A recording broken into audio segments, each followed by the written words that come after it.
1400 সাহাবীদের দিকে তাকিয়ে বিশ্বনবী বললেন, ও সাহাবারা, এটা আমার মায়ের কবর।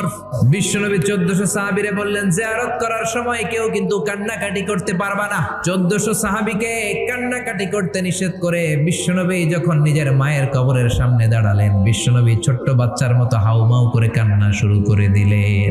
বিশ্বনবীর কান্না দেখে 1400 সাহাবাও কান্না শুরু করে দিল।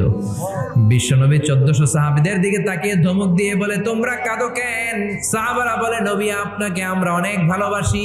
আপনার চোখ দিয়ে দার দার করে পানি নামতে দেখলে আমরা আমাদের দুটি চোখ আর শুকনা রাখতে পারি না। বিশ্বনবী মায়ের আদর পায় নাই, কিন্তু মায়ের কবরের সামনে দাঁড়িয়ে ছোট্ট বাচ্চার মতো কেঁদেছে। মা বাবা আপনার সবচেয়ে বড় পীর, মা বাবা আপনার সবচেয়ে বড় দামি জিনিস। এই পৃথিবীর সব আল্লাহর ওলিগুলা যদি কোরআন খতম করে একটা গ্লাসের পানির মধ্যে ফু দেয়, আর আপনার জনম দুঃখিনী মা যদি শুধু বিসমিল্লাহ